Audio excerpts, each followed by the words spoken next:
దేవాలయాలను పరిరక్షించాల్సిన బాధ్యత ప్రతి ఒక్కరిపై ఉందని సిలివేరు కాశీనాథ్ అన్నారు. స్థానిక అయ్యప్ప స్వామి దేవాలయంలో నూతన కార్యనిర్వహణ కమిటీ ఎన్నిక సమావేశంలో పాల్గొని మాట్లాడారు.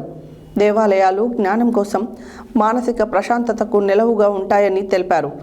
గతంలో దేవాలయాలలో ధూపదీప నైవేద్యాలకు ఎంతో మంది భూదానాలు, గోదానాలు చేసి ఉపాసకులుగా ఉండేవారని అన్నారు. పరిరక్షించాల్సిన బాధ్యత ప్రతి ఒక్కరిపై ఉన్నది. చిలువేరు కాశీనాథ్ దేవాలయాన్ని పరిరక్షించాల్సిన బాధ్యత ప్రతి ఒక్కరిపై ఉన్నదని చిలువేరు కాశీనాథ్ అన్నారు. స్థానిక అయ్యప్ప స్వామి దేవాలయంలో నూతన కార్యనిర్వహణ కమిటీ ఎన్నిక సమావేశంలో పాల్గొని మాట్లాడారు. దేవాలయాలు జ్ఞానం కోసం, మానసిక ప్రశాంతతకు నిలువుగా ఉంటాయని తెలిపారు. గతంలో దేవాలయాల్లో ధూప దీప నైవేద్యాలకు ఎంతో మంది భూదానాలు, గోదానాలు చేసి ఉపాసకులుగా ఉండేవారన్నారు. దేవాలయాల పరిరక్షణకు ఒక నిర్దిష్టమైన ఆర్థిక నిధి ఉండాలని, దేవాలయ పరిరక్షణ నిర్వహణకు ఉపయోగపడుతుందని పేర్కొన్నారు. అనంతరం అయ్యప్ప స్వామి 45 రోజుల దీక్ష మహత్యమును తెలిపారు.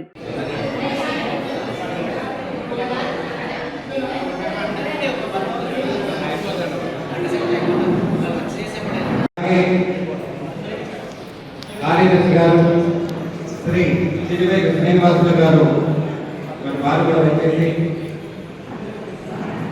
కార్యదర్శిగా వారి బాధ్యతను,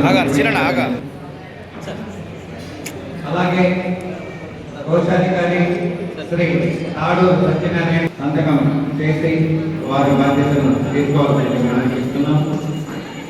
మరి అలాగే గౌరవ సలహాదారులను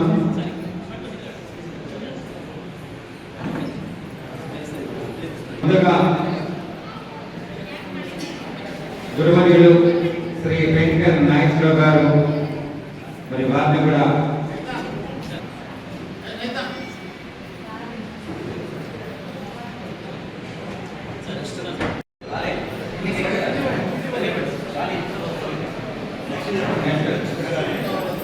ఉపాధ్యక్షులుగా స్వామి శ్రీ సోమ నరేంద్ర గారు మరి వారు కూడా సంతకం చేయవలసిన మనం చేస్తున్నాము. మరి రెండవ ఉపాధ్యక్షుడు శ్రీ గురుదేవుడు మున్నేందరి గౌడ్ గారు సంతకం చేయవలసిందిగా వేడుకుంటున్నాము. చిట్టుపల్లు శ్రీరాములు గారు వారిని కూడా వేదిక సంతకం చేయవలసింది మనం చేస్తున్నాము. శ్రీ చీతల వెంకటేశ్వర్లు గారు వారు కూడా వచ్చేసి వారి ప్రజలు శ్రీకారం సందర్భంగా సంతకం చేయవలసిందిగా వేడుకుంటున్నాము. శ్రీ ఇరవ కృష్ణయ్య గారు,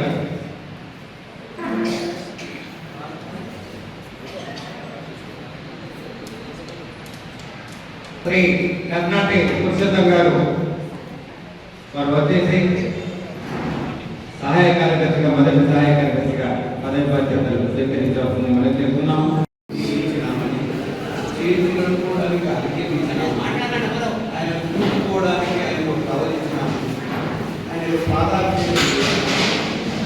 ఆయన ప్రసాదం పెట్టినాము. ఈ భావనతో చూడడం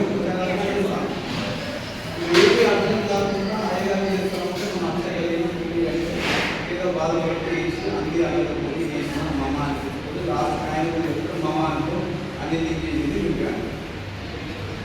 ఇదంతా కూడా ఒక ప్రక్రియ, ఒక సాధన అంటారు. అంటే మనం చిన్నప్పుడు ఆ దిద్దాలా, ఎడగలు రాయాలా, అప్పుడు కొరత లేకపోతే ఉసులు రాదు, బంగారు దెబ్బలు ఇప్పుడు రాస్తాను ఈజీగా, ఇప్పుడు కొరత అవసరం లేదు. ఆ రకమైనటువంటి జ్ఞాన కేంద్రాలు ఈ దేవాలయాలు. ఎందుకు దేవాలయాలు పోవాలంటే ఆయన అప్పటికి చెప్తారు, మీకు అష్ట ఐశ్వర్యాలు ఇక్కడికి వస్తాయమ్మా, మీరు అనగానే నిజంగానే ఐశ్వర్యం కావాలి కాబట్టి అది వేరే వాళ్ళు నిజంగానే వస్తాయి, కావాలని అంటలేవు. నీ మనసుతో సంకల్పించుకున్నప్పుడు, నీ మనసు భావం వారు విన్నప్పుడు, అలా లింక్ అయినప్పుడు జరుగుతాం.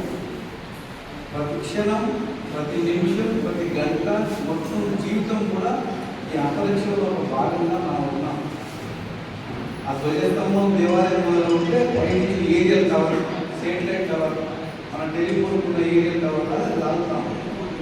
అప్పుడు ఈ ప్రాంతంలో ఉండే ప్రశాంతత వేరు, ఇక్కడ ఉండే మానసికత వేరు.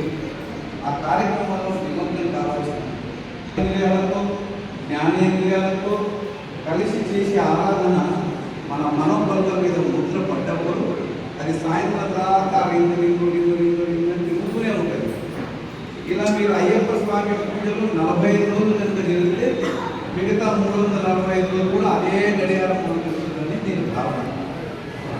అప్పుడు మాత్రమే మనసు ప్రశాంతంగా ఉంటుంది. మనం చేసే కార్యక్రమాల్లో అష్టైశ్వర్యాలు సిద్ధిస్తాయి. అది మనకి అయ్యప్ప స్వాముల బొమ్మలలో